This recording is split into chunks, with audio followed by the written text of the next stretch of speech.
আসসালামু আলাইকুম প্রিয় দর্শক, অন্য মঞ্চ অনুষ্ঠানে আপনাদের স্বাগত জানাচ্ছি। আমরা দেখলাম গত 2-3 দিন পর্যন্ত ট্রাম্প প্রশাসনের বিশেষ দূত অর্থাৎ মার্কিন যুক্তরাষ্ট্রের বিশেষ দূত, যিনি আবার ভারতের মার্কিন রাষ্ট্রদূত সার্জিও গোর, তিনি বাংলাদেশ সফর করছেন। শেষ হচ্ছে আজকে। এই দিনটিকে নিয়ে, এই সফরটিকে নিয়ে বা সার্জিও গোরের ঢাকা মিশন নিয়ে নানান ধরনের অঙ্ক কষা হচ্ছে। মজার ব্যাপারটি হচ্ছে, যখন এই সার্জিও গোর এবং পররাষ্ট্রমন্ত্রী খলিলুর রহমানের সঙ্গে সাক্ষাৎ হলো, তারপরে খলিলুর রহমান যখন সাংবাদিকদের সঙ্গে কথা বলেন, অন্য সময় তিনি বেশ হাসি খুশি থাকেন, খুব প্রাণবন্ত থাকেন, কিন্তু এবার দেখা গেল তার মুখ খুবই গোমড়া, অন্ধকার, যেন কালো মেঘে ঢাকা। কিন্তু কেন এমন অবস্থা? কি আছে ভিতরে? সার্জিও গরের ভিজিটে যা যা আসলে আমরা আশা করিনি তার অনেক কিছু ঘটেছে, আপনি নিশ্চয়ই দেখেছেন। আমার কাছে মানে সবচেয়ে অবাক লেগেছে ওই খবরটা যে সার্জিও গর নাকি গতদিন ডিনার বাতিল করেছে এই খলিল সাহেবের জি, সাথে। এটা কি সত্য কথা? হ্যাঁ, সত্যি। এটা সত্যি এটা আসলে হয়নি, ডিনার হয়নি। বিশ্বাসযোগ্য না। তৌফিক ভাই, বলি কি, যুদ্ধ লাগিয়ে দেয় ডিপ্লোম্যাটরা বা এই উচ্চ পর্যায়ের মিটিং এ। কিন্তু এই ধরনের আপনার যদি দাওয়াত থাকে, আগে থেকে ব্যবস্থা করা থাকে, এই নৈশভোজ, ডিনার বা ফর্মাল যদি আপনার লাঞ্চ থাকে, এগুলা কিন্তু কেউ বাতিল করে না। যদি এই খবরটা সত্য হয়, আমি বারবার এই জন্য বলছি যে একেবারে অবিশ্বাস্য। যদি সত্য হয়, আসলে বোঝাই যাচ্ছে যে সার্জিও গর কতটা বিরক্ত হয়েছেন এই খলিল সাহেবের মিটিং এ। এর অন্য কি ব্যাখ্যা আছে আমি জানি না, ব্যাখ্যা এটাই। এবং আমি একজন 25 বছরের প্র্যাকটিসিং ডিপ্লোম্যাট হিসাবে বলছি, আপনার যুদ্ধ লেগে যায় তবুও কিন্তু এতটুকু, বিশেষ করে পশ্চিমারা এগুলা বাতিল করে না।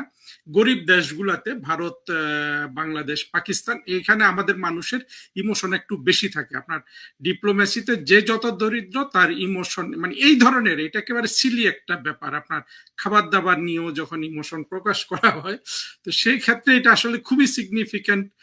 আর যদি এরকম হয় যে এই বাতিলের কোনো জেনুইন কারণ আছে, সেটা তাদের জানিয়ে দেওয়া উচিত। আদারওয়াইজ তো এটার আর আসলে কোনো ব্যাখ্যা নাই। তারপর না, দেখুন, বাতিলটা আমরা যতদূর জানতে পেরেছি, বাতিলটা মূলত সার্জিও গোরের দিক থেকেই বাতিল করা হয়েছে। তিনি বাতিল করেছেন আর কি ওই কর্মসূচিটুকু। হোস্ট তো কখনোই বাতিল করবে না।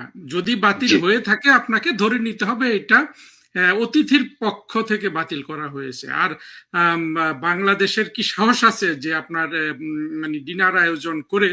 আর খলিল সাহেব তো আমরা জানি আসলে আমার, দেখেন, আজকে সারাদিন এগুলো নিয়ে অনেক কথা হয়েছে, আমিও বলেছি। আমি সেগুলার অন টপ অফ দ্যাট আপনার সাথে কিছু শেয়ার করি আর কি।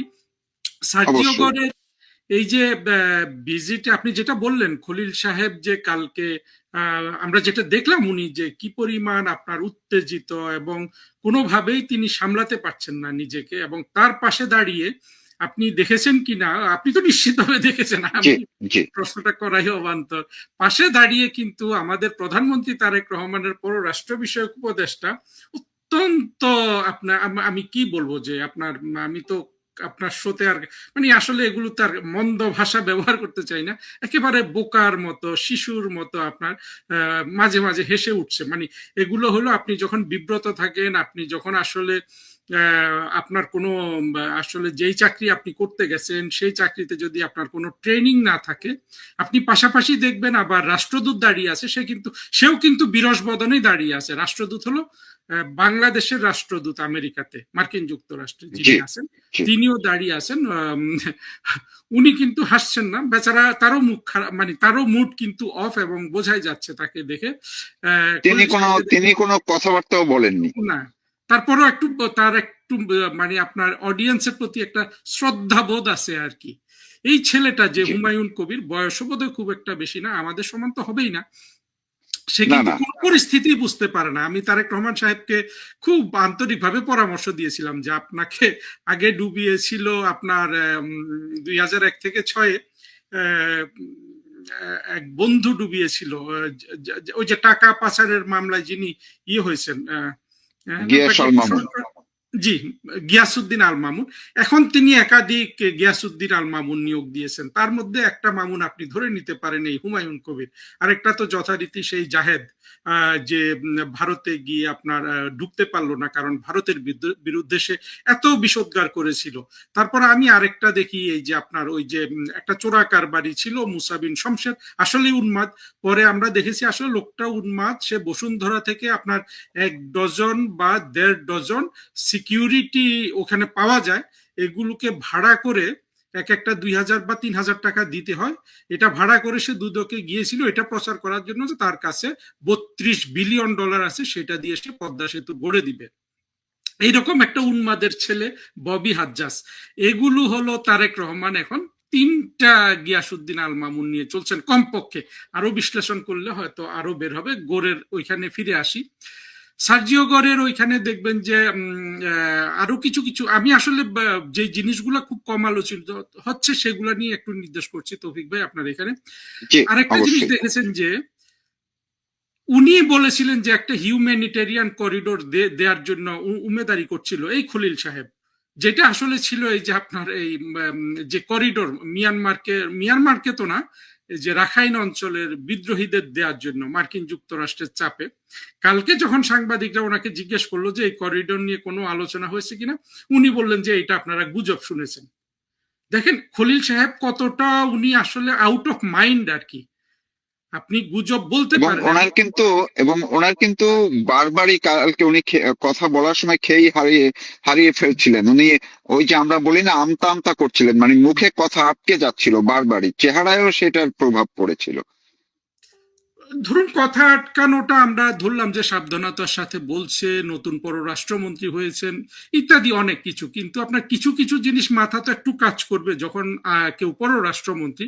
তার একটা বিষয় ছিল ওই জিনিসটা যে করিডোরটার কথা, করিডোরের ব্যাপারে তো উনি আসলে জিনিসটা প্রকাশ্যে এনেছেন। আমরা তো করিডোর আসলে ইউনূস সরকারের আর কারো মুখ থেকে প্রকাশ্যে শুনি নাই, 3 জনের কাছ থেকে শুনেছি। খলিল সাহেব ওইটার পক্ষে বলছিলেন, তৌহিদ সাহেব বিপক্ষে বলছিলেন, এবং ওয়াকার বিপক্ষে বলছিল। অনেকে আবার ওয়াকারকে হয়তো দেশপ্রেমিক ভাবতে পারে, আসলে ওয়াকার জানে যে তার সৈন্যবাহিনী কারোর সাথে যুদ্ধ করার জন্য প্রস্তুত নয়, শুধু বাংলাদেশের জনগণের সাথে যুদ্ধ করার জন্য প্রস্তুত। সুতরাং কোনো দিকে কোনো যুদ্ধের সম্ভাবনা থাকলে আপনার ওয়াকার বাহিনী এটা করবে না। সুতরাং এখানে দেশপ্রেমের কোনো ইস্যু ছিল না। তৌহিদ সাহেবেরটা ছিল, আমি বলবো যে তৌহিদ সাহেব as a better human being, ওনার অস্বীকারটা ছিল আর্মির সাথে অ্যালাইন্ড। তৌহিদ সাহেব নিজেও আর্মির সাথে প্রচুর আপনার খাতির রাখেন, এবং তিনি নিজেও একজন ক্যাডেট কলেজের ছাত্র হিসাবে স্বভাবতই ওনার সাথে আর্মির সাথে প্রচুর সম্পর্ক আছে আর এবং ছিল।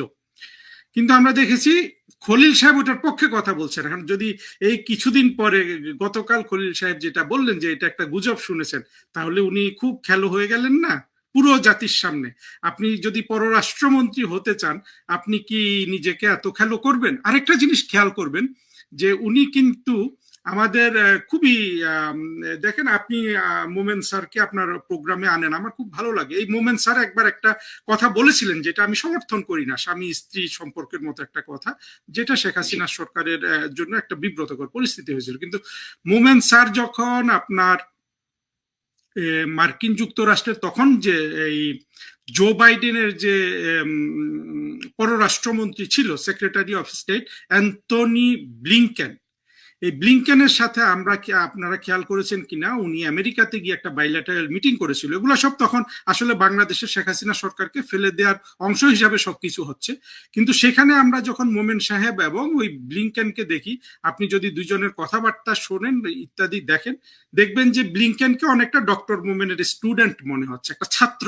মানে মোমেন সাহেবকে আমরা আসলে মিসআন্ডারস্ট্যান্ড করি আর কি, একজন জ্ঞানী মানুষকে ছোটখাটো বিষয়। কিন্তু এই খলিল 2 দিন আগে কিন্তু সতীন এবং স্ত্রী নামে একই রকম একটা ন্যাক্কারজনক কথা বলেছেন। এইটা নিয়ে কিন্তু একটু কি কোথাও তোলপাড় হয়েছে?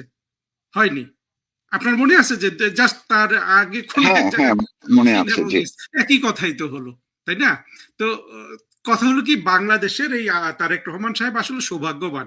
উনি এমন একটা সময় প্রধানমন্ত্রী হলেন, এমন একটা সময় খলিলরা পররাষ্ট্রমন্ত্রী হলো।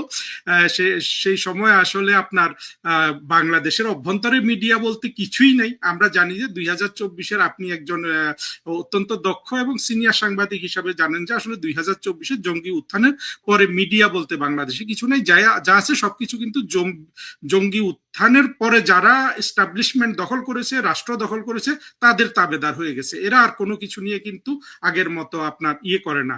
পাশাপাশি তারেক রহমান সাহেব আরেকটা ব্যাপারে খুবই সৌভাগ্যবান। এখন যারা আমরা অনলাইনে সোশ্যাল মাধ্যমে কথা বলি, আমাদের কণ্ঠ ক্ষীণ হোক, আমাদের দর্শক হোক, আমরা কিন্তু কেউ তখন আওয়ামী লীগ সরকারের সময় যেসব সাইবার সন্ত্রাসীরা কথায় কথায় গুজব রটনা করতো, সেই আপনি পিনাকি, ইলিয়াস, কনক সারোয়ার, আমরা কিন্তু কেউ কিন্তু গুজব রটনা করি না। ফলে আমরা গঠনমূলকভাবে তারেক রহমান সরকারের হয়তো কোনো জিনিস নির্দেশ করলো, আমাদের তরফ থেকেও কিন্তু কোনো আপনার সেই ধরনের গুজব, মিথ্যা প্রপাগান্ডা নাই।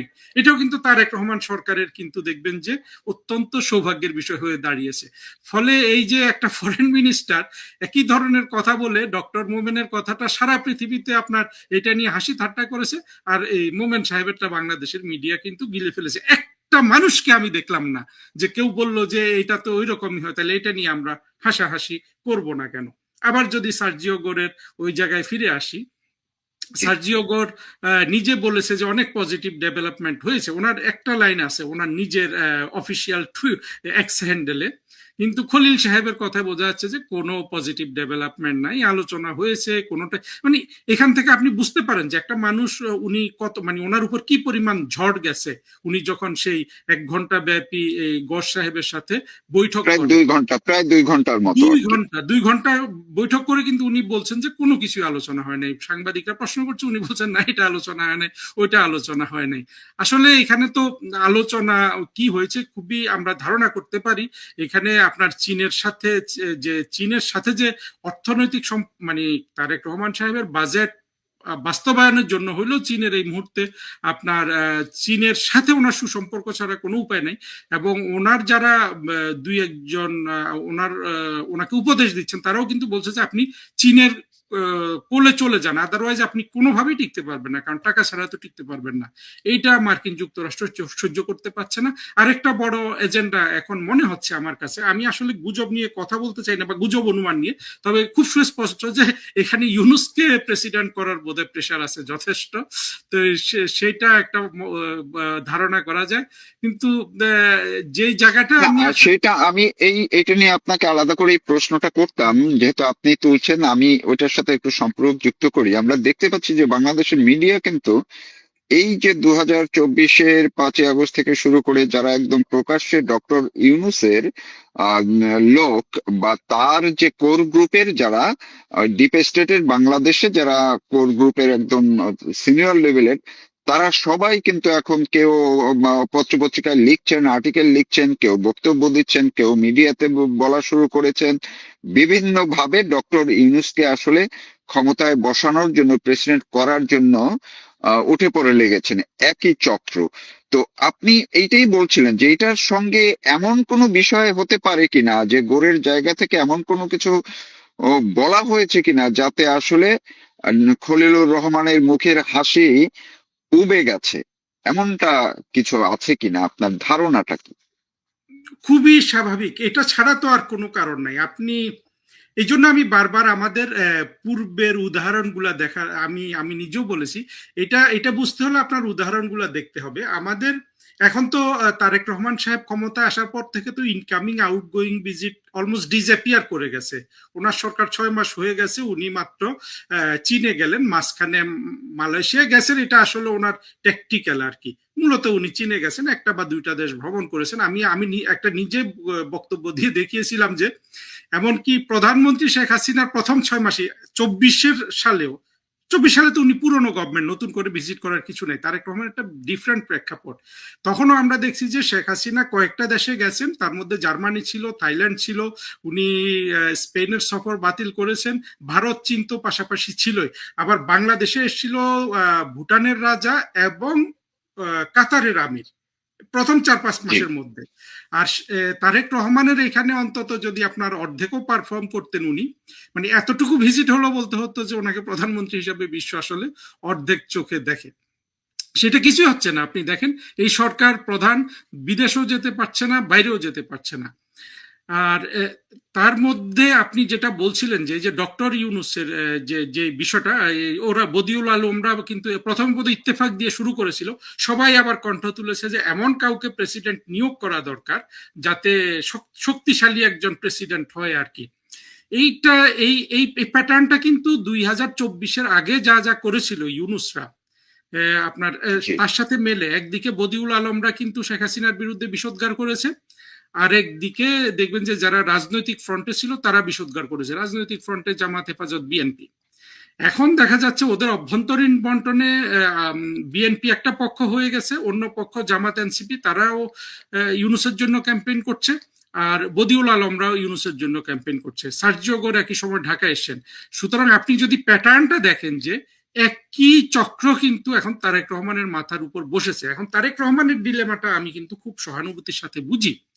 উনি জানেন যে উনি যতটুকু মানে ক্ষমতা ভোগ করছেন এখন পর্যন্ত, এখানে যদি ইউনূস বসে যায় তাহলে আসলে ওনার হাতে আর কোনো ক্ষমতাই থাকবে না।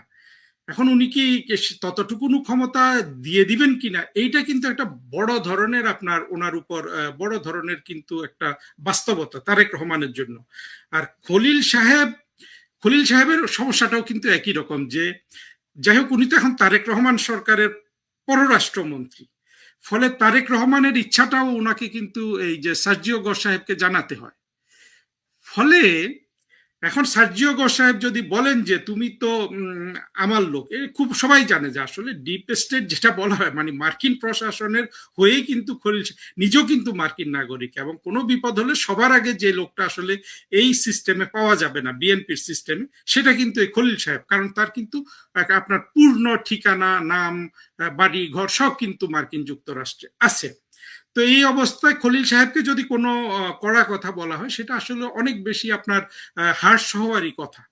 এখন ছাড়া আপনি আসলে কিভাবে খলিল সাহেবের এই জিনিসটা ব্যাখ্যা করবেন? যে জায়গা আমি আসলে বলতে গিয়েও ভুলে গেছিলাম, সেটা হলো আমরা যদি একটু আগের দিকটা দেখি, আমরা যদি দীপু মনি এবং হিলারি ক্লিন্টনের এইরকম সাংবাদিক সম্মেলন দেখি, মোমেন সাহেবের সাথে অ্যান্টনি ব্লিংকেন কিংবা আপনার মার্কিন উচ্চ পর্যায়ের একজন, উনি প্রেসিডেন্সিয়াল ক্যান্ডিডেটও ছিলেন, আপনার জন ক্যারি, হ্যাঁ, বাইডেন সাহেবের ক্লাইমেট এনভয়, কিংবা আমাদের পররাষ্ট্র প্রতিমন্ত্রী শাহরিয়ার আলম, অত্যন্ত সেন্সিবল একজন মানুষ, ওনার সাথে কোনো এই ধরনের আপনার উচ্চ পর্যায়ের আপনি বৈঠক দেখেন, কিংবা আমাদের লাস্ট আওয়ামী লীগ সরকারের last foreign minister doctor Hasan Mahmud, কখনো ওনারা কোনো সাংবাদিক, আমরা তো এদেরকে গালিগালাজ করি, আসলে আমি নিজে করি, ডক্টর হাসান মাহমুদকে গালি দিয়েছি, শাহরিয়ার আলম সাহেবকে গালি দিয়েছি, মোমেন সাহেবকে গালি দিয়েছি, দীপুমণিকে গালি দিয়েছি আমি প্রকাশ্যে।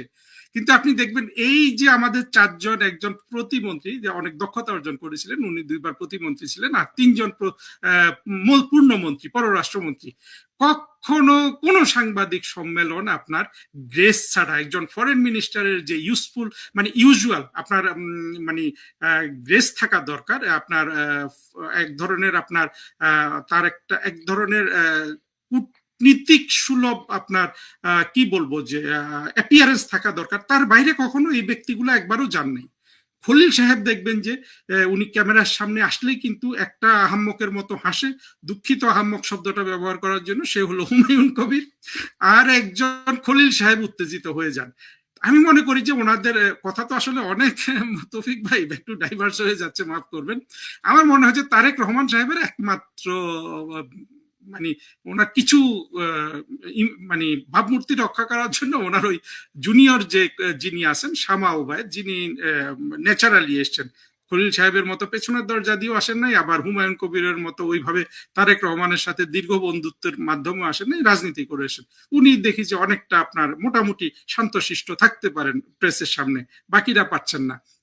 আর খলিল সাহেবের উপর এই জিনিসটা আমি আসলে আল্লাহর গজব হিসাবে দেখি। তৌফিক ভাই দেখেন, এই লোকটা যারা ফরেন মিনিস্ট্রি বা এই লোক সম্পর্কে জানে, তারা জানে যে এই লোকটার জীবনের, ইউনুসের যেমন জীবনের স্বপ্ন ছিল আপনার অর্থবিত্ত কামাই করা, নোবেল প্রাইজ পাওয়া, চুরিদারি করা, বাটপারি করা, এই লোকটার একটাই স্বপ্ন ছিল তো এই খলিল সাহেবের বাংলাদেশের পররাষ্ট্রমন্ত্রী হওয়া। এখন উনার দুর্ভাগ্য, উনি একটা আপনার পেছনের দরজা দিয়ে একটা মানে আমাদের বাংলাদেশ রাষ্ট্রের সাধারণ মানুষের সাথে প্রতারণার মধ্যে, এবং মানুষের অপছন্দ হওয়ার কথা সাধারণ মানুষ। আমাকে অনেকে বলেছে বাংলাদেশ যে এখন আমেরিকা যেভাবে আধিপত্য বিস্তার করেছে সাধারণ মানুষ এটা পছন্দ করছে না। তাহলে দেখেন এই যে এমনকি বিএনপি সমর্থকরাও গালি দিচ্ছে। আজকে আমি ফেসবুকে দেখলাম যে খলিল যতদিন আছে তারেক রহমানের রক্ষা নাই, অর্থাৎ খলিলের উপর আসলে আল্লাহর গজব পড়েছে।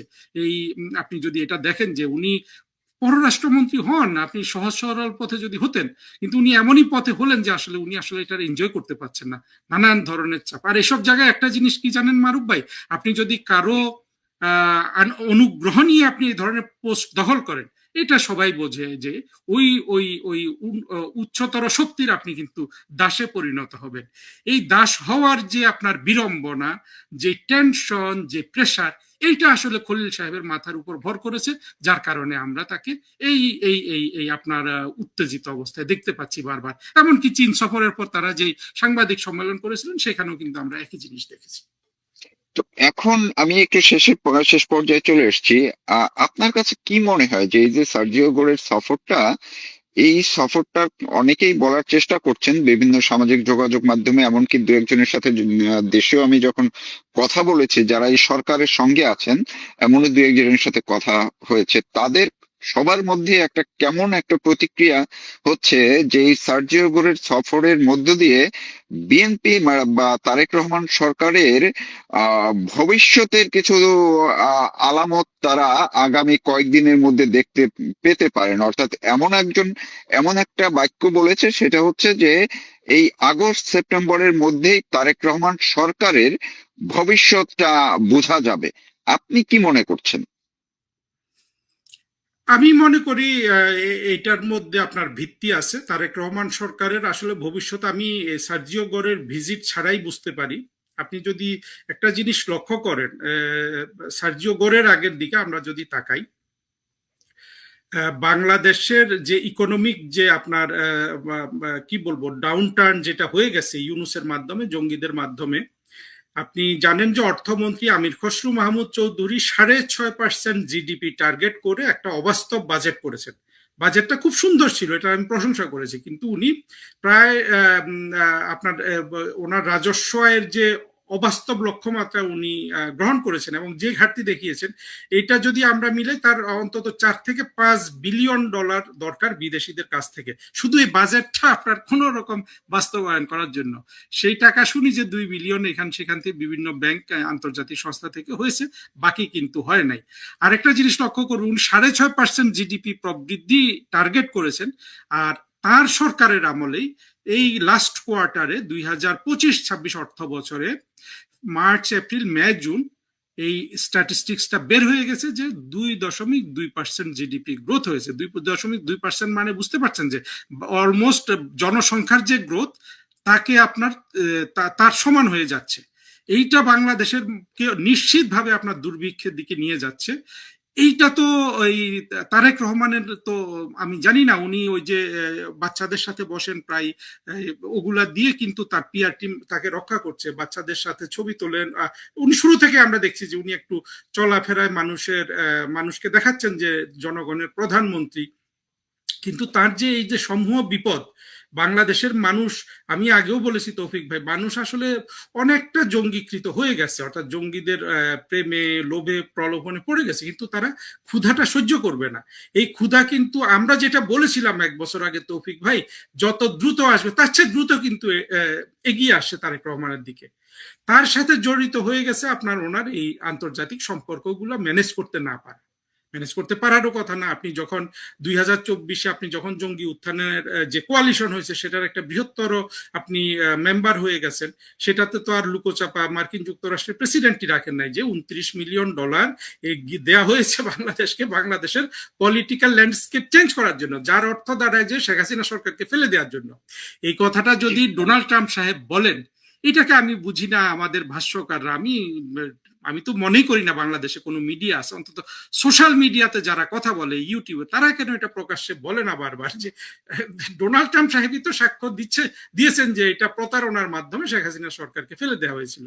তো সেখানে ডোনাল্ড ট্রাম্প বা আমেরিকান সরকার যা যা প্রত্যাশা করে সেটার আড়ালে আন্ডারে তারেক রহমান সরকার চলে গেছেন। পরবর্তীতে তারা বাণিজ্য চুক্তি দিয়ে ধরে ফেলেছে। এখন চীনের সাথে উনি সম্পর্কটা কিভাবে করবেন? আর চীনও হাত বন্ধ করে বসে আছে যে আগে মার্কিন যুক্তরাষ্ট্র থেকে অন্তত শেখ হাসিনা। এখানে আরেকটা জিনিস, এই কথাগুলো তো বুঝতে পেরেছেন, আসলে আপনার শ্রোতাও বুঝতে পারছে যে আমি আর 2 মিনিট বললে কি বলবো, সেজন্য আমি সংক্ষেপে যেটা বলতে চাই, যত দিন যাচ্ছে তত কিন্তু আমরা ওই জায়গাটায় ফিরে যাচ্ছি যে শেখ হাসিনা সরকারের ফরেন পলিসি বলুন কিংবা ওনার কৌশল বলুন, ওনার ফরেন পলিসি কন্ডাক্ট বলুন, এইটা তখন আমাদের কাছে যতটা না ভালো মনে হয়েছিল, বা আমরা অনেকে গালমন্দও করেছি যে আমেরিকানদের সাথে সম্পর্ক এত খারাপ হলো, কিন্তু এখন দেখা যাচ্ছে তারেক রহমান সাহেবের 6 মাসের মধ্যে হাবুডুবু খাওয়া দেখে স্পষ্ট হয়ে গেছে যে এটা কত প্রজ্ঞাবান একটা ফরেন পলিসি কন্ডাক্ট করেছিলেন প্রধানমন্ত্রী শেখ হাসিনা। আমাদের দুর্ভাগ্য যে বাংলাদেশের মানুষ জঙ্গিদের ফাঁদে পড়ে একটা দেশপ্রেমিক প্রধানমন্ত্রী, একটা সাহসী প্রধানমন্ত্রী, একটা স্টেটসম্যানের পেছনে এই জঙ্গি উত্থান ঘটিয়ে দিল। আর তারা এখন যা পেয়েছে, সেই বিএনপি সরকার বলুন, তারেক রহমান সরকার বলুন, ইনাদের তো আসলে আমি বারবার বলেছি আসলে ঐতিহাসিকভাবে সভ্যতার কোনো শক্তি নাই এমনিতে।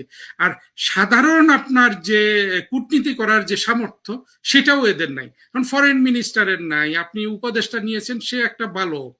তারপরে প্রতিমন্ত্রী আমি বলছি ভালো, কিন্তু উনি তো শিখবেন, আরো 5 বছর লাগবে শিখতে। দ্বিতীয় মেয়াদে যদি আপনি দেন, উনি কিছু করতে পারবেন। তার মধ্যে আপনার অনেকগুলা শর্তের অধীনে উনি ধরা পড়ে আছেন। এই অবস্থায় যখন কেউ বলে যে আগামী মানে 2-1 মাসের মধ্যেই অনেক কিছু বোঝা যাবে, সেখানে তো আপনি কাউকে আসলে দায়ী করতে পারেন না। পরিস্থিতি তো অত্যন্ত ক্লিয়ার। জি, অনেক ধন্যবাদ আপনাকে। দর্শক এতক্ষণ কথা শুনছিলেন, বলছিলেন অ্যাম্বাসেডর হারুন আল রশিদ। তিনি বাস্তব যে পরিস্থিতি, অর্থাৎ সামনে বাংলাদেশের পরিস্থিতি এবং তারেক রহমান সরকার নিজেরা এবং দেশ যে কতটা একটা ক্রিটিক্যাল সময়ের মধ্যে দিয়ে যাচ্ছে এবং যাবে, তা কিন্তু তিনি বুঝিয়ে দিলেন নিজের বিশ্লেষণ দিয়ে এবং কিছুটা ধারণাও পোষণ করলেন। আশা করি আপনারা কথাগুলো শুনলে নিজেদের সঙ্গে চিন্তার সঙ্গে মিলিয়ে নিতে পারবেন। মধ্যপ্রাচ্যের গুরুত্বপূর্ণ সমুদ্রপথে নিরাপত্তা নিশ্চিত করতে সৌদি আরবের নেতৃত্বে গঠিত সামুদ্রিক প্রতিরক্ষা জোটে যোগ দিচ্ছে বাংলাদেশ। বাব এল মানদেব প্রণালী, লোহিত সাগর এবং ইডেন উপসাগরে বাণিজ্যিক জাহাজের অবাধ চলাচল নিশ্চিত করতে এই আন্তর্জাতিক নৌ সামরিক জোটে থাকছে মোট 14টি দেশ। যদিও সৌদি সরকারের পক্ষ থেকে দাবি করা হচ্ছে এই জোট কোনো বিশেষ দেশ বা গোষ্ঠীর বিরুদ্ধে নয়, কিন্তু মধ্যপ্রাচ্যের বর্তমান বাস্তবতায় এটি পরিষ্কার। হরমুজকে মুক্ত করতে না পারায় বিশ্বের আরেক গুরুত্বপূর্ণ সমুদ্রপথ বাব আল মানদেব প্রণালীতে ইরান ও হুতিদের প্রভাব ঠেকাতে নিরুপায় হয়ে সৌদি আরব এই জোট করতে যাচ্ছে। সে কারণে প্রশ্ন উঠেছে, সবার সঙ্গে বন্ধুত্ব, কারোর সঙ্গে শত্রুতা নয়, এই নীতিতে বিশ্বাসী বাংলাদেশ কি এবার ইরান বিরোধী জোটে ঢুকে পড়লো? প্রশ্ন উঠেছে, যেখানে সৌদি আরব দাওয়াত দিয়েছিল 51টি দেশকে, বৈঠকে উপস্থিত ছিল 43টি, আর জোট গঠনের সম্মত হয়েছে মাত্র 14টি, সেখানে এই জোটে কেন বাংলাদেশ নিজের নাম লেখালো? উল্লেখ করার মতো বিষয় হলো, উপসাগরীয় সহযোগিতা পরিষদের 2 গুরুত্বপূর্ণ প্রতিবেশী দেশ সংযুক্ত আরব আমিরাত এবং ওমান এই জোটে যোগ দেয়নি। একই সাথে এশিয়ার 2 অর্থনৈতিক পরাশক্তি ভারত ও চীন কিংবা বিশ্ব শক্তি যুক্তরাষ্ট্র ও ইউরোপীয় ইউনিয়নের দেশগুলো সরাসরি এই যৌথ বিবৃতিতে প্রাথমিক সদস্য হিসেবে নাম লেখায়নি। বিশ্ব রাজনীতিতে অনেক প্রভাবশালী দেশ যেখানে দূরত্ব বজায় রেখেছে বা পর্যবেক্ষণ পর্যায়ে অবস্থান করছে, সেখানে বাংলাদেশ কেন তড়িঘড়ি করে এই জোটে স্বাক্ষর করলো, সে প্রশ্ন বড় হয়ে দেখা দিয়েছে। আর ইতিমধ্যে হুতিরা হুমকি দিয়েও রেখেছে। এমন অবস্থায় আশঙ্কার বিষয় হলো, এর ফলে ইউরোপে বাংলাদেশের পোশাক রপ্তানি খাত কি নতুন করে রাজনৈতিক বা সামরিক কোনো বিপদের মুখোমুখি হবে? বৃহস্পতিবার এক বিবৃতিতে সৌদি আরবের প্রতিরক্ষা মন্ত্রণালয় জানিয়েছে, সম্মিলিত সামুদ্রিক নিরাপত্তা সহযোগিতা জোরদার করার লক্ষ্যে গড়ে তোলা হয়েছে multi national maritime defence alliance. জোটভুক্ত দেশগুলো জানিয়েছে, ভারত মহাসাগরের সঙ্গে ভূমধ্যসাগরকে যুক্ত করা 3টি অত্যন্ত গুরুত্বপূর্ণ জলপথ বাব এল মানদেব প্রণালী, লোহিত সাগর এবং এডেন উপসাগরে তারা আন্তর্জাতিক বাণিজ্য ও জ্বালানি সরবরাহের রুট পুরোপুরি নিরাপদ রাখতে চায়। যুক্তরাষ্ট্র ও ইরানের সংঘাত যখন হরমুজ প্রণালীকে কেন্দ্র করে চরম আকার নিয়েছে, ঠিক তখনই এলো এই যৌথ পদক্ষেপ। বিশ্ব বাজারে 20% মতো জ্বালানি পরিবাহিত হওয়া এই জলপথটি বলতে গেলে বন্ধই হয়ে পড়েছে, যার ভারে এখন টালমাটাল বিশ্ব অর্থনীতি। এরই মধ্যে আগুনে নতুন করে ঘি ঢেলেছে ইয়েমেনের ইরান সমর্থিত হুতিদের আক্রমণ। বাব আল মানদেব, লোহিত সাগর আর ইডেন উপসাগরের যৌথ পথগুলোতে একের পর এক হামলা চালিয়ে যাচ্ছে তারা। এই জোটে আছে মোট 14টি দেশ। জোটের স্বাক্ষরকারী দেশগুলো হলো সৌদি আরব, তুরস্ক, কুয়েত, বাহরাইন, কাতার, জর্ডান, মিশর, Pakistan, Djibouti, Somalia, Yemen, Sudan, Comoros ও বাংলাদেশ। কাতার ভিত্তিক সংবাদ মাধ্যম আল জাজিরার প্রতিবেদন থেকে এই তথ্য জানা গেছে। মজার ব্যাপার হলো, এই জোট গঠনের আলোচনায় অংশ নিতে 51টি দেশকে আমন্ত্রণ জানানো হয়েছিল, যার মধ্যে সাড়া দিয়ে বৈঠকে হাজির হয়েছিল 43টি দেশের প্রতিনিধি।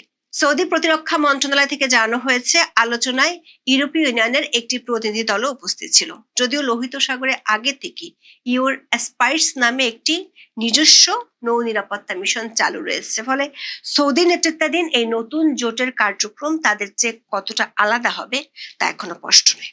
সবচেয়ে বিস্ময়কর ব্যাপার হলো, যে ধরনের নিরাপত্তার কথা বলে এই জোট গঠন করা হয়েছে, সেই একই ধরনের নিরাপত্তার স্বার্থ থাকা কিংবা ইরানকে কেন্দ্র করে বাড়তে থাকা নিরাপত্তা উদ্বেগের মধ্যেও সংযুক্ত আরব আমিরাত কিংবা ওমানের মতো প্রতিবেশী দেশগুলো এই চুক্তিতে সই করেনি। যদিও সৌদি প্রতিরক্ষা মন্ত্রণালয় জানিয়েছে, প্রয়োজনীয় জাতীয় প্রক্রিয়া সম্পন্ন করে ভবিষ্যতে অন্য দেশও এই জোটে যোগ দিতে পারবে। প্রশ্ন হলো, আরব আমিরাত কিংবা ওমানের মতো দেশ, যাদের অর্থনীতির জন্য বাব এল মানদেব প্রণালী, লোহিত সাগর এবং এডেন উপসাগর একেবারে প্রাণ বলে স্বীকৃত, তারা যেখানে যোগ দেয়নি, সেখানে বাংলাদেশ কেন যোগ দিল?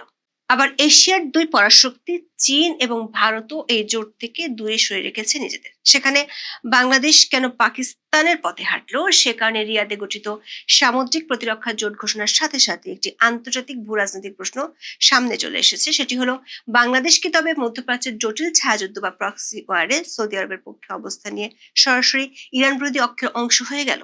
ইয়েমেনের হুতি বিদ্রোহীরা যেহেতু কৌশলগত, রাজনৈতিক ও সামরিকভাবে তেহরানের সমর্থক এবং লোহিত সাগরের উত্তেজনা যেহেতু মার্কিন, ইসরায়েল, ইরান ভূ রাজনৈতিক দ্বন্দ্বের সাথে যুক্ত, তাই এই সিদ্ধান্তকে অনেকেই ইরান বিরোধী পদক্ষেপ বলেই মনে করছেন। প্রথম আলোর এক প্রতিবেদনে বলা হয়েছে, 1 মাসেরও বেশি সময় ধরে জোটের প্রস্তাব নিয়ে সৌদি আরব বাংলাদেশের সাথে আলোচনা করেছে। সৌদি প্রস্তাব নিয়ে আলোচনা পর্যালোচনার পর বাংলাদেশ সিদ্ধান্ত নিয়েছে। যদিও দৈনিক সমকালের প্রতিবেদনে বলা হয়েছে, জোটে বাংলাদেশের অংশগ্রহণ নিয়ে সরকারের পক্ষ থেকে শুক্রবার সন্ধ্যা 6:30 পর্যন্ত আনুষ্ঠানিক ঘোষণার তথ্য জানা যায়নি। তবে এর আগে বাংলাদেশ সরকার সৌদি আরবের বিরুদ্ধে হুতিদের নৌ অবরোধ ঘোষণার তীব্র নিন্দা জানিয়েছে। গত সপ্তাহে ইয়েমেনের হুতি বিদ্রোহীরা সৌদি আরবের উপর এক ধরনের সামুদ্রিক অবরোধের ঘোষণা দেয়, যার ফলে লোহিত সাগরে ঘুরিয়ে দেওয়া সৌদি তেলবাহী জাহাজগুলোর চলাচল মারাত্মক বিঘ্নিত হয়। গত ফেব্রুয়ারির শেষ ভাগে ইরান যুদ্ধ শুরু হওয়া এবং হরমুজ প্রণালী কার্যত অবরুদ্ধ হয়ে পড়ার পর থেকে সৌদি আরব অবশ্য ইস্ট ওয়েস্ট পাইপলাইনের সাহায্যে নিজেদের অধিকাংশ তেল রপ্তানি সচল করতে পেরেছে। এই পাইপলাইনটি দেশের পূর্বাঞ্চলের তেল শোধনাগারগুলোকে লোহিত সাগর উপকূলের ইয়ানবু টার্মিনালের সঙ্গে যুক্ত করেছে। কিন্তু সমস্যা হলো, সৌদি রপ্তানি জাহাজগুলোকে শেষ পর্যন্ত বাব আল মানদেব প্রণালী অতিক্রম করতেই হয়। এরিট্রিয়া, জিবুতি ও ইয়েমেনের মাঝখানে অবস্থান এই সংকীর্ণ পানিপথের।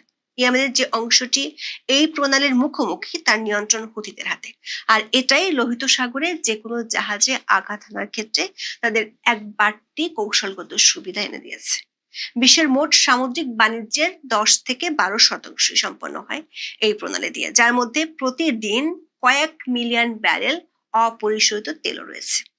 এছাড়া লোহিত সাগরের প্রবেশ ও বের হওয়ার মাত্র 2টি পথের এটি একটি, অন্যটি সুয়েজ খাল। সবচেয়ে সরু পয়েন্টে বাব আল মানদেব মাত্র 29 কিলোমিটার চওড়া, ফলে জাহাজ চলাচলের জন্য মাত্র 2টি সরু পথ উন্মুক্ত থাকে। কাজেই এই অঞ্চলে সামান্য বিশৃঙ্খলা ও বিশ্বজুড়ে নতুন করে জ্বালানি সংকটের আগুন জ্বালিয়ে দিতে পারে। যদিও সৌদি প্রতিরক্ষা মন্ত্রণালয় প্রকাশিত নতুন জোটের প্রতিষ্ঠাতা আদেশ ও আইনি সনদে উল্লেখ করা হয়েছে, এই জোট কোনো নির্দিষ্ট রাষ্ট্র, সরকার বা আন্তর্জাতিক গোষ্ঠীর বিরুদ্ধে পরিচালিত নয় এবং এটি আন্তর্জাতিক সামুদ্রিক আইন মেনে কাজ করবে। জোটের মূল দায়িত্ব হলো তথ্য আদান প্রদান, নৌ মহড়া, সমুদ্রপথে জলদস্যুতা বা সশস্ত্র সন্ত্রাসী হামলা প্রতিরোধ এবং দুর্যোগে সাড়া দেওয়া।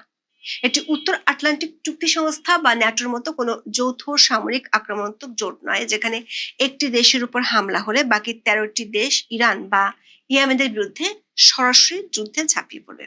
কিন্তু মধ্যপ্রাচ্যের বর্তমান বাস্তবতায় বিশ্ব রাজনীতিতে বাস্তবতা একেবারে ভিন্ন। বাংলাদেশে এই জোটে যোগ দেওয়ার পেছনে যারা মত দিচ্ছেন তাদের সবচেয়ে বড় যুক্তিটি হলো সৌদির চাপে প্রবাসী শ্রমিক আর রেমিটেন্স হারানোর ভয়ে বাংলাদেশ এই জোটে যোগ দিয়েছে। তবে বিশ্লেষকেরা মনে করেন এই যুক্তি খুবই সাধারণ ও সরল একটা যুক্তি। সৌদি আরবে নিবন্ধিত ভারতীয় প্রবাসীর সংখ্যা 15 থেকে 35 লক্ষের মধ্যে, যা বহু বছর ধরে বাংলাদেশি প্রবাসীদের তুলনায় বেশি। তাছাড়া সৌদি আরব থেকে ভারতের বার্ষিক রেমিটেন্স আসার পরিমাণ প্রায় 10 থেকে 12 বিলিয়ন ডলার। যদি কেবল প্রবাসীদের তাড়িয়ে দেওয়া বা রেমিটেন্সের চাপ সৃষ্টি করে সামরিক জোটে সই করানো রিয়াদের মূল কৌশল হতো, তবে ভারতের উপর সবচেয়ে বেশি চাপ প্রয়োগ হওয়ার কথা ছিল।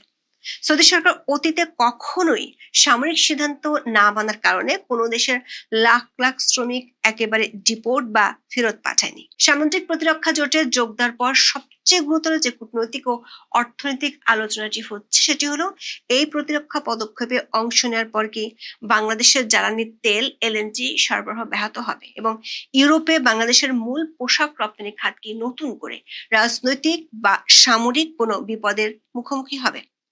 বাংলাদেশের জিডিপি এবং বৈদেশিক মুদ্রা অর্জনের প্রধান চালিকা শক্তি হলো পোশাক শিল্প। বাংলাদেশ প্রতি বছর ইউরোপীয় ইউনিয়নে এবং উত্তর আমেরিকায় যে বিলিয়ন বিলিয়ন ডলারের পোশাক পাঠায় তার একটি বিশাল অংশ চট্টগ্রাম বন্দর থেকে প্রথমে সিঙ্গাপুর, কলম্বো বা মালয়েশিয়ার পোর্ট ক্লাংয়ে যায় এবং সেখান থেকে মাদার ভেসেলে করে বাবেল মানদেব প্রণালী ও সুয়েজ খাল হয়ে ইউরোপীয় বন্দরে পৌঁছায়। হুথিদের আক্রমণের কারণে লোহিত সাগর অনিরাপদ হয়ে পড়লে সমুদ্রগামী জাহাজগুলো সুয়েজ খাল এড়িয়ে আফ্রিকার সর্বদক্ষিণের কেপ অব গুড হোপ বা উত্তমাশা অন্তরীপ ঘুরে ইউরোপে যেতে বাধ্য হয়। এর ফলে জাহাজগুলোকে অতিরিক্ত প্রায় 3,500 থেকে 4,000 কিলোমিটার পথ বাড়তি পাড়ি দিতে হয় এবং যাতায়াতে 10 থেকে 20 দিন অতিরিক্ত সময় লাগে। ফ্যাশন পণ্যের ক্ষেত্রে 10 থেকে 20 দিনের বিলম্ব একটি বিশাল বাণিজ্যিক বিপর্যয়, কিন্তু এখনো পর্যন্ত হুতিরা কখনোই বাংলাদেশি জাহাজে আক্রমণ করেনি। ইরান ও হুতিদের কাছে এই ধরনের বহুজাতিক সামরিক জোট তাদের কৌশলগত চাপ সৃষ্টিকারী ব্যবস্থার বিরুদ্ধে গঠিত সরাসরি একটি সৌদি সমর্থিত প্রক্সি সামরিক কক্ষ। আন্তর্জাতিক জলসীমায় বাবেল মানদেব প্রণালী অবরুদ্ধ করার মাধ্যমে হুতিরা আঞ্চলিক সংঘাতের ব্যয় বাড়াতে চায়। বৃহস্পতিবার জোটের ঘোষণা আসার কয়েক ঘন্টা আগে হুতির পক্ষ থেকে প্রতিক্রিয়া দেখানো হয়েছিল। ইউরোনিউজের প্রতিবেদন অনুযায়ী হুতি নেতা আব্দুল মালিক আল হুতি সৌদি আরবকে উদ্দেশ্য করে সর্বাত্মক প্রতিক্রিয়ার হুঁশিয়ারি দিয়েছেন। ফলে এই জোটে স্বাক্ষর করার মাধ্যমে বাংলাদেশও তেহরান এবং হুতিদের সামরিক পর্যবেক্ষণের আওতায় চলে এসেছে কিনা সে প্রশ্ন উঠেছে। হুতি বিদ্রোহী এবং তাদের মিত্ররা যদি এই জোটের 14টি দেশকে সরাসরি প্রতিপক্ষ মনে করে তাহলে লোহিত সাগর ও এডেন উপসাগর দিয়ে যাতায়াতকারী বাংলাদেশি পতাকাবাহী কিংবা বাংলাদেশি পণ্যবাহী জাহাজ হুতিদের লক্ষ্যবস্তুতে পরিণত হওয়ার ঝুঁকি তৈরি করবে। সম্প্রতি বার্তা সংস্থা রয়টার্স টোল আদায় সংক্রান্ত একটি খবর প্রকাশ করে। এতে বলা হয় লোহিত সাগর ও বাব এল মানদেব প্রণালী দিয়ে চলা জাহাজ থেকে ফি আদায়ের পরিকল্পনা করছে হুতিরা। গত বুধবার ইয়েমেনে আন্তর্জাতিকভাবে স্বীকৃত সরকারের তথ্যমন্ত্রী মোয়াম্মার আল রিয়ানি জানান ইরানের পরামর্শে হুতিরা এই পরিকল্পনা সাজাচ্ছে। এমনকি জিসিসিভুক্ত দুই প্রভাবশালী প্রতিবেশী সংযুক্ত আরব আমিরাত ও ওমান কৌশলগত দূরত্ব বজায় রেখে এই সামরিক জোটে অংশ নেয়। ওমান যেমন হুতি ও তেহরানের সাথে কূটনৈতিক যোগাযোগের চ্যানেল খোলা রাখতে জোটে সই করেনি, তেমনি ইউএই লোহিত সাগরে নিজের স্বাধীন কৌশলগত অবস্থান রক্ষা করছে। বিশ্লেষকরা প্রশ্ন তুলছেন, আঞ্চলিক পরাশক্তিগুলো যেখানে নিজেদের নিরপেক্ষ রেখে নিরাপত্তার ঝুঁকি এড়াচ্ছে সেখানে দক্ষিণ এশিয়ার একটি দেশের পক্ষে এই যুদ্ধে নিজেকে জড়ানো দূরদর্শী সিদ্ধান্ত নাও হতে পারে। এখন এ পর্যন্ত।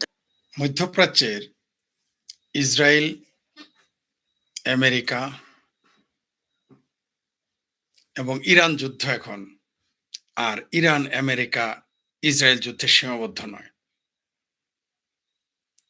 আপনাদের বারবার মনে করিয়ে দিয়েছিলাম, সেটা হলো যে ৫-৭ বছর আগে সৌদি আরবের একজন প্রিন্স সাক্ষাৎকারে তিনি বলেছিলেন সাংবাদিকদের সাথে যে আমেরিকা যদি কোনোদিন ইরান হামলা করে তবে তাদের কোনো আপত্তি থাকবে না। আপনারা গুগল সার্চ দিয়ে দেখতে পারেন। এবং এটা আমি ৪-৫ বছর আগে পোস্ট দিয়েছিলাম। যখন ইরান ইসরায়েল যুদ্ধ, আমেরিকা যুদ্ধ শুরু হয়, তখনই আমার সন্দেহ হয়েছিল এই যুদ্ধ শেষ মুহূর্তে মুসলমান যুদ্ধের দিকে ধাবিত হবে। এটা আমার ধারণা ছিল। পাক্কা হয় কখন জানেন? যখন দেখলাম ওই যে আরেক ভাড়াটিয়া দালাল ডলার খেকো যে সেনাবাহিনী আছে পাকিস্তানের, ফিল্ড মার্শাল আসিফ মনিরকে যেদিন হোয়াইট হাউসে চা খাওয়ালো, সেই দিন বুঝে ফেলেছিলাম যে কর্তাই কইছে সুধীর ভাই আনন্দের সীমা নাই।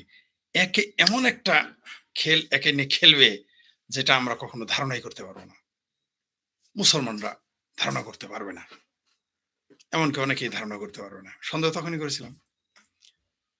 যখন দেখবেন কোনো কামলা বুঝেন তো, মানে দিন বুঝুন যে বছরের কামলা থাকে বাড়িতে বছর বছর কাজ করে, তারা যখন দেখবেন কোনো গৃহস্থ পিঠ থাপড়ায়, তার মানে ওই কামলার বহুত কাজ আছে। ওকে তেমন কাজ করাবে যেগুলো অন্য কামলা করতে পারবে না, নিজের পোলাপান তো করবেই না। সৌদি আরব হঠাৎ করে সৌদি আরবের সাথে চুক্তি এটা এমনি হয় না, এটা আমেরিকার আগেই প্ল্যান ছিল। এটা বহু আগেই প্ল্যান করা ছিল যে পাকিস্তানকে এই যুদ্ধে নিয়ে আসতে হবে। আর যেহেতু পাকিস্তানের জেনারেলরা ডলার খেকো, পাকিস্তান গরিব রাষ্ট্র, টাকার গন্ধ পেলেই চলে আসবে, কারণ ইরানের তো টাকা নেই। ইরান হচ্ছে মধ্যপ্রাচ্যের পাশে একটি দেশ যেটা সবচেয়ে গরিব দেশ। যেমন ইউরোপের মধ্যে সবচেয়ে গরিব বলা হয় পর্তুগালকে, ওইরকম মধ্যপ্রাচ্যের ইরান হলো সবচেয়ে গরিব রাষ্ট্র। কারণ অবরোধ দিতে দিতে তার অবস্থা কাহিল করে ফেলেছে। আপনি দেখেন ১৯৭৯ সালে যখন সো কল্ড ইসলামী বিপ্লব হলো, তার তখন থেকেই কিন্তু সৌদি আরবের ভিতরে একটা ভীতি কাজ করেছিল, আমেরিকার ভিতরে ভীতি কাজ করছিল। আমেরিকার কেন ভীতি? অথচ এই তথাকথিত ইসলামী বিপ্লবের আগে, শিয়া ইসলামী বিপ্লবের আগের যে সরকার ছিল তার সাথে আমেরিকার সম্পর্ক ভালো ছিল। বরং এই তথাকথিত ইসলামী সরকার যদি না আসতো, এই খোমেনি সরকার না আসতো, এই তেহরানের কসাই সরকার না আসতো, তবে কিন্তু ইরানকে পারমাণবিক বোমার ক্ষমতা তো করে ফেলতো আমেরিকাই। যখন এই বিপ্লব হয়ে গেল, তাদের তথাকথিত বিপ্লব, তারপরে ১ বছর না যেতেই কিন্তু ইরাকের সাদ্দাম হোসেন ইরান আক্রমণ করে বসে। ইরান কিন্তু বিশাল বড় দেশ ইরাকের তুলনায়, সে আক্রমণ করে বসে। এটা কিন্তু ছিল সৌদি আরব এবং আমেরিকার পরিকল্পনা যে এই যুদ্ধটা তারা নামুক। কারণ তাদের তাদের কথা হলো ইরানের যে ইসলামী বিপ্লব, শিয়া ইসলামী বিপ্লব, এটা তাদের জন্য, তাদের মনে হয়েছিল এটা খতরেমে পড়ে গেছে। তার জন্য তারা সাদ্দামকে দিয়ে আক্রমণ করে এবং সেই যুদ্ধ প্রায় ১০ বছর চলে প্রায়। এবং তখন দেখবেন মাঝে মধ্যে এই বাংলাদেশের মানুষ, ভারতের মুসলমান অধিকাংশই 95% কার পক্ষে ছিল জানেন? ইরাকের পক্ষে। কেন জানেন? কারণ হলো শিয়া। ইরানিরা হচ্ছে শিয়া মুসলমান আর ইরাকরা সুন্নি, যার জন্যে এরা অপছন্দ করা শুরু করলো শিয়া খোমেনিকে এবং ফাইট হলো। তখন কিন্তু কোনো মুসলমান ইরানের পক্ষে নেয়নি। আমার স্পষ্ট মনে আছে, আমি হারিকেন দিয়েও খুঁজে পাইনি, কারণ তখন আমরা বুঝি, আমরা মোটামুটি তখন কলেজে পড়ি, আমরা জানি কোনো মানুষকে দেখলাম ইরানের পক্ষে কথা বলতো না। বরং আমরা দেখতাম তখন স্কুল কলেজের নাম রেজিস্ট্রেশনের সময় মুসলমান পরিচয় দিতে হয় ধর্মীয়, অদ্ভুত ব্যাপার, ধর্মীয় পরিচয় দিতে হয়, ব্রেকেটে লিখতো শিয়া এবং সুন্নি, মুসলমান শিয়া সুন্নি। যাই হোক, এইবার আসি কেন এটা বললাম যে সেই ইসরায়েল আমেরিকা ভার্সেস ইরান যুদ্ধটা এখন আরবের শিয়া সুন্নি যুদ্ধে পরিণত হলো। এটা কিন্তু হতোই, এই কারণে কিন্তু এই যুদ্ধে নেমেছে পরিকল্পিতভাবে। এই যে চাণক্য নীতিতে পড়বেন বা মেকিয়াভেলি পড়বেন, সেখানে দেখবেন স্পষ্ট করে বলা আছে কিভাবে শত্রুকে শত্রুকে কিভাবে শত্রুর বিরুদ্ধে লড়াই করাইতে হয়, এটা আপনি মেকিয়াভেলি পড়লে, চাণক্য নীতি পড়লে বুঝতে পারবেন। রাষ্ট্র চালাইতে গেলে আপনাকে প্রতারক হতে হবে, অমানবিক হতে হবে, তা নাহলে রাষ্ট্র টিকবে না, ষড়যন্ত্র করতেই হবে। ইভেন কোথাও কোথাও বলা হয়েছে শত্রু না থাকলে শত্রু পয়দা করো, মানে শুধু শত্রুকে শত্রুর বিরুদ্ধে খাটাবেন তা না, শত্রু যদি আপনার না থাকে শত্রু পয়দা করতে হবে। এটা রাষ্ট্রনীতির অংশ। রাষ্ট্রনীতি রাজনীতি কখনো সহজ সরল পথে চলে না, চলতে পারে না, চলতে দেয়ও না। কি দেখলেন যে ইরান ভার্সেস ইহুদিদের যুদ্ধ, শিয়া মুসলিম ভার্সেস ইহুদিদের যুদ্ধ, খ্রিস্টানদের যুদ্ধ, সেই যুদ্ধটা আস্তে করে কি করে কোন দিকে চলে গেল? এখন যুদ্ধটা শুরু হয়ে গেছে আরব বনাম পারস্য, যেটা আমি আগে বলেছিলাম, আরব বনাম পারস্য, অর্থাৎ সৌদি আরব, আরব বনাম ইরান, তারা এখন আরব বনাম পারস্য হয়ে গেছে। আর শিয়া মুসলমান ভার্সেস সুন্নি মুসলমান হয়ে গেছে। এবং এই দিকে হওয়ার কথা ছিল। যখন পাকিস্তানকে দিয়ে মীমাংসার কথা বলতেছে, কখনো তুরস্ক আসে, কখনো পাকিস্তান আসে, যখন আমাকে গল্প করতো, এই যে তোকে মীমাংসা হয়ে গেছে ফরিদ, তুমি না বললা যুদ্ধ দেরি থেমে যাবে না, যুদ্ধ লং টার্ম, আমি নিশ্চিত ছিলাম এটা হবেই। এবং এটা যতটুকু দীর্ঘ মনে করেছিলাম, এটা তার চেয়েও বেশি দীর্ঘ হবে। এবং অনেকেই বলেছে, এই যে কেউ কেউ বলছে ফরিদ ইরান আমেরিকা তো সরে গেল, ইরান তো জিতে গেল। ভাই ইরান জিতে না, ইরানকে একটু সাইড দেওয়া হয়েছে জেতার জন্য। কারণ শত্রু যদি এখনই খতম করেন, তাহলে আপনার নেক্সট প্রোগ্রাম তো আপনি পরিকল্পনা তো বাস্তবায়ন করতে পারবেন না। হামাসে যদি না থাকে, আপনি গাজায় কার বিরুদ্ধে হামলা করবেন? এই হামাস যখন পয়দা হয়েছিল শুরুতে, তখন কিন্তু বাংলাদেশের মুসলমান হামাসের বিরোধী ছিল, বলেছিল এটা ফিলিস্তিনের বিরুদ্ধে করা হয়েছে। তারপরে হঠাৎ করে দেখলাম 20-25 বছর পরে সব দেখলাম হামাসের পক্ষে। 2023-এর 7 অক্টোবর যখন হামলাটা করলো ইসরায়েলে, আমরা তো আর 1200 মানুষ মেরে ফেললো, ধরে নিয়ে গেলো, জিম্মি করলো, ধর্ষণ করলো এই হামাসের জঙ্গিরা। তখনই বলেছিলাম এদের কপালে খারাপই আছে। কিন্তু আমাদের বাংলাদেশি মুসলমান বামপন্থীরা যেমন তেমন, বাংলাদেশি মুসলমান, ভারতের মুসলমান বলে এরা সব আবাবিল পাখি, আবাবিল পাখি। দেখেন না কিভাবে উড়ে উড়ে গেল। ঠিক আছে? আর বামপন্থীরা তাদের পক্ষে চিল্লাচিল্লি করলো। কিন্তু আমরা জানতাম এর পরিণতি এটাই হবে, গাজা ছাড়তে হবে। কিন্তু এত তাড়াতাড়ি ছাড়তে হবে তা জানতাম না, বরং আগে ঘটে গেছে। তারপরে কি হলো? সিরিয়াতে আরেক মানে ওয়ান্টেড জঙ্গি ছিল, মোস্ট ওয়ান্টেড জঙ্গি আমেরিকার খাতায়, তাকে এনে সিরিয়াতে প্রেসিডেন্ট বানানো হলো। কি বুঝলেন? শুধু তাই না, সিরিয়াতে তাকে আনার পরে কি করা হইলো?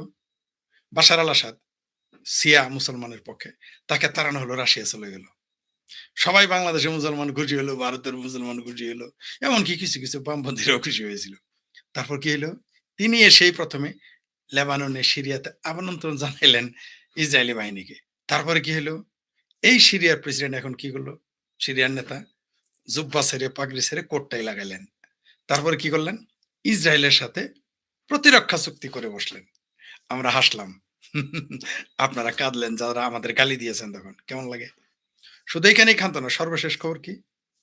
সর্বশেষ খবর হলো যে সর্বশেষ খবর হলো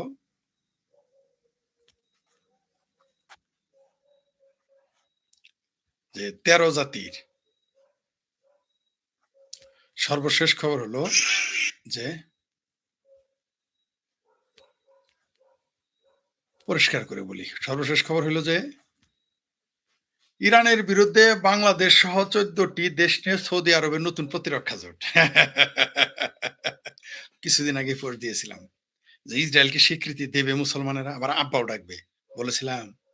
অনেকে বলবেন এটা বারবার মনে করাই দেয় আর কি। আওয়ামী লীগ সরকার ক্ষমতায় থাকাকালীনই বলেছিলাম যে এই বাংলাদেশ যদি কোনোদিন ইসরায়েলকে স্বীকৃতি দেয়, তখন জামাত বিএনপি সরকার থাকবে। আমার পোস্টগুলো পড়ে দেখেন। মনে করাই দিলাম আর কি। তখন আমাকে অনেক উন্মাদ বলেছিল সৌদি আরব স্বীকৃতি দিবে, এটা অসম্ভব। আমি বলেছিলাম দিবে, কাছে আসতেছে কিনা। তলে তলে তো দিয়ে ফেলেছে, এখনো স্বীকার করে নেই। এই যে 14টি দেশ প্রতিরক্ষা চুক্তি করেছে ইরানের বিরুদ্ধে, কারা যেন ইরানে গিয়েছিল জানাজা পড়তে, কোন সরকারের স্পিকার যেন গিয়েছিল, কোন সরকারের বিরোধী দল যেন গিয়েছিল, জামাত, কোন সরকার, এই মুসলেগা সরকার। আমেরিকা এখন কে কার বন্ধু? আবার এই জামাত কি বলেছে যে আমেরিকা যুক্তরাষ্ট্র তাদের পরীক্ষিত বন্ধু। কেমন হইল? মৌলবাদ, জঙ্গিবাদ আমেরিকার বন্ধুই হয়। সাম্রাজ্যবাদীদের বন্ধু হয়? প্রমাণ হয়েছে বাংলাদেশের জামাত, প্রমাণ হয়েছে হামাস যে তাদের পক্ষে কাজ করেছে। হাইরে হামাসের জন্য কারণ এখন হামাসের নেতা কি বলেছে, আমরা অস্ত্র ছেড়ে দিলাম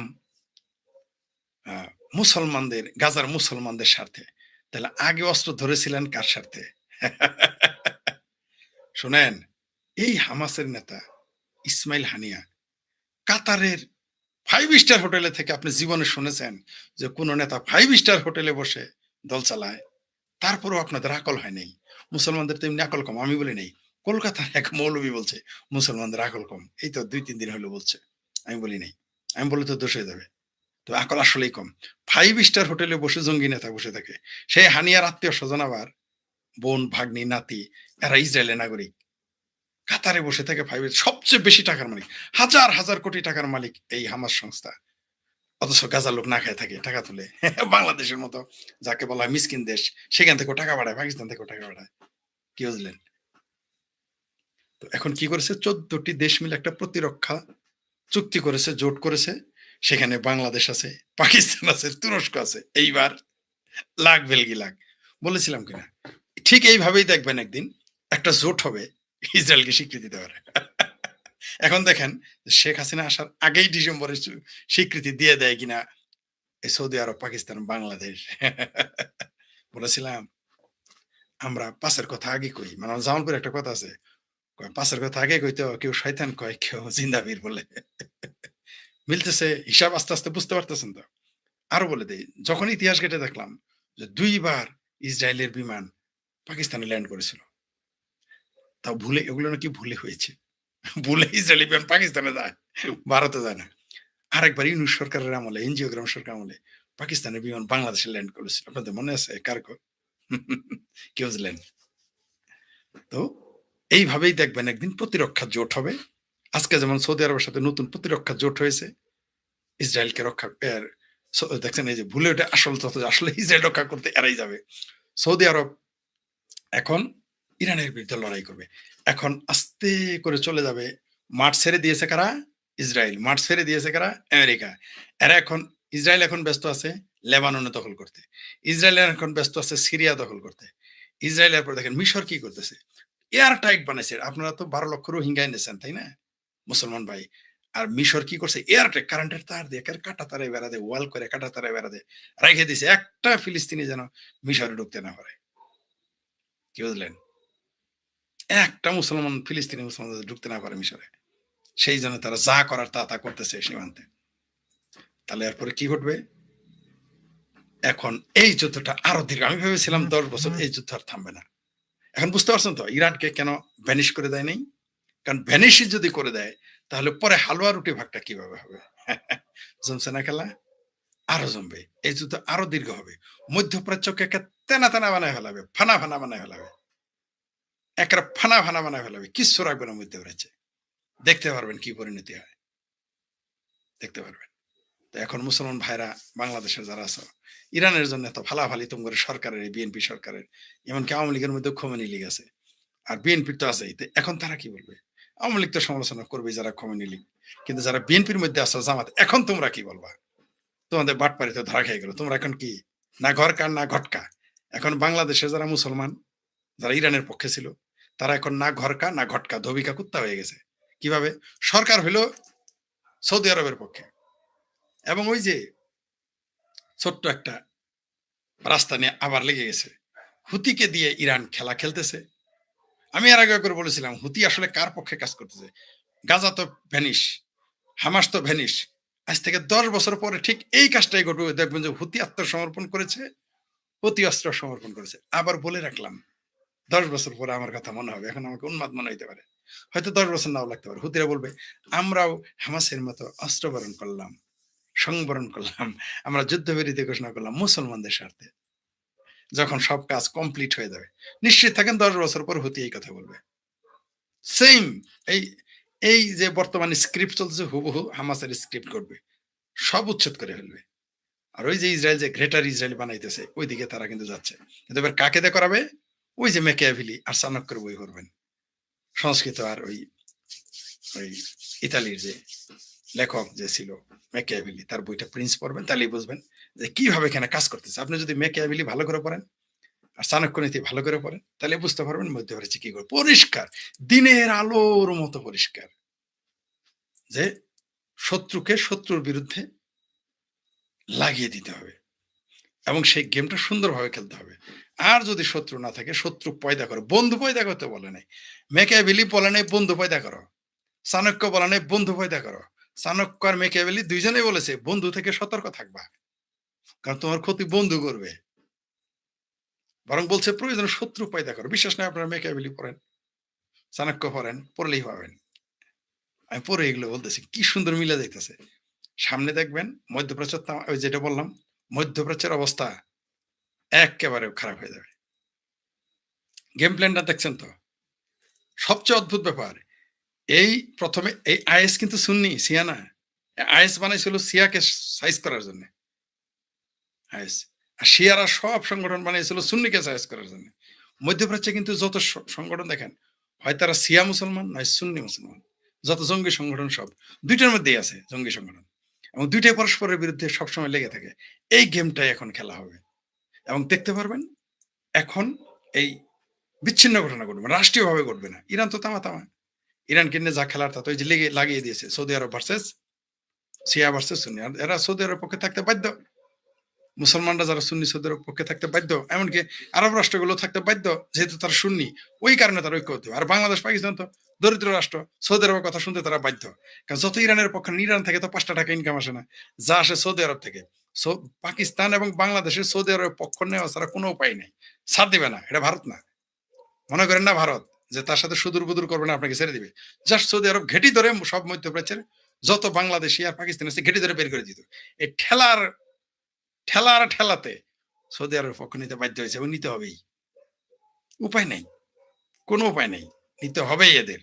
এটা সৌদি আরব জানতো, এটা আমেরিকাও জানতো, এটা ইসরায়েলও জানতো। গেম কোন দিক দিয়ে খেলতেছে দেখছেন? যেই দিন বলেছে যে হামাসের ঘাঁটি আছে বাংলাদেশে, তখনই বলছে বাংলাদেশ নিয়ে গেম হচ্ছে, পরিষ্কার প্রকাশ হয়ে গেছে। এখন দেখেন সৌদি আরবের জোটে, তার মানে কি খেলা কিন্তু জমে গেছে। আপনার মনে আছে যখন ইরাক এবং আফগানিস্তানে হামলা চালানো হয়, 29 জাতি জোট ছিল, মনে আছে? সে 29 জাতি জোটে যখন ইরাকে হামলা চালানো হয়, ইরাকে সাদ্দাম, এই দেখেন সাদ্দাম বেদে প্রথমে কুয়েত কি বলে ইরান দখল করাইলো এবং যুদ্ধ করাইলো, ব্যস্ত রাখলো। এই সাদ্দামকে দিয়ে আবার কুয়েত দখল করলো। কুয়েত দখল করার পর কি হলো? বাস লেগে গেল, কুয়েত বনাম ভার্সেস ইরাক। তারপরে কি হলো? ইরাক তামা হয়ে গেল, কুয়েত ঋণে জর্জরিত হলো। জাস্ট একটা তেলের কূপ, ওগুলো ছিল অজুহাত, ওগুলো কিছুই না। গেম খেলছে, ট্র্যাপে ফেলছে, এদের সাদ্দামকে দিয়ে ট্র্যাপে ফেলছে দুই দিকেই। প্রথমে ইরানকে সাথে গেম খেলছে, পরে সাদ্দামকে দিয়ে আবার আওয়ার বয়, আমেরিকা বলছিল সাদ্দাম ইজ আওয়ার বয়, সে আওয়ার বয় দিয়ে আবার কুয়েত দখল করলো, আবার কুয়েতকে রক্ষা করতে তারা আসলো। মজা না গেম? এটা হলো গেম। আবার মধ্যপ্রাচ্যে এসে আমাদের মহামান্য পরাক্রমশালী প্রেসিডেন্ট ট্রাম্প বলেছিলেন যে আরবরা হচ্ছে দুধেল গাই, বলে নাই? প্রকাশ্য আরবের মাটিতে বসে বলেছিল আরবেরা দুধেল গাই, মনে আছে আপনাদের? আবার ঠিক এই কথাটা বলেছিল মমতা ব্যানার্জি যে মুসলমানরা তার দুধেল গাই, কলকাতার মুসলমানেরা, মনে আছে? মনে রাখবেন এগুলো, মনে না রাখলে এই সমস্যাটা হবে। ইতিহাস ঘাটবেন, দেখবেন যে সব জবাব পেয়ে যাবেন। যারা ইতিহাসের পিছনের দিকে তাকায় না, তারা ফিউচারে ভুল করবেই, করতে থাকবেই। যারা অতীত ইতিহাস দেখে না এবং অতীত ইতিহাস থেকে ভুল শিক্ষা গ্রহণ করে না, তারা প্রতিবারে বিপদে পড়বেন, আপনি ঠেকাইতে পারবেন না। এই মিডল ইস্টের দেখেন কি পরিণতিটা হয় সামনে, দেখতে পারবেন। মধ্যপ্রাচ্যের মুসলমান এমনকি ধনীরা, দেখছেন তো? আগে তো শুধু জানতাম যে গরিব দেশগুলো বিপদে পড়ে, যেমন আফগানিস্তান, পাকিস্তান। এখন পুরো মধ্যপ্রাচ্যের ধনী দেশগুলোকে, এবং এই 14 দলীয় প্রতিরক্ষা জোটে কিন্তু কাতার এবং দুবাই সম্ভবত আসে নাই, আরেকটা দেশ বোধহয় আসে নাই, কুয়েত, কাতার, দুবাই, আর সবাই চলে আসছে। বিষয়টা কি দাঁড়াইলো? এই যুদ্ধ আপনি কিভাবে থামাবেন? এবং অলরেডি তারা হামলা করা শুরু করে, যত শিয়া অধ্যুষিত এরিয়া সেখানে হামলা করা শুরু করে দিয়েছে, এবং শিয়ারা এখন সৌদি আরবের বিরুদ্ধে যুদ্ধ করবে। এখন ইসরায়েল আমেরিকা ভার্সেস ইরান যুদ্ধটা আরেকজনের কাঁধে রেখে আমেরিকা ইসরায়েল এখন রেস্টে থাকবে আর খেলা দেখতে থাকবে পুতুল নাচের মতো। তারা এখন খেলবে এবং খেলছে এবং খেলবে, এটা দিনের আলোর মতো পরিষ্কার। এবং এই খেলা কিন্তু এখানেই থামবে না, আবারও বলছি দীর্ঘমেয়াদী। এই যুদ্ধটা দেখেন এখন কি হয়।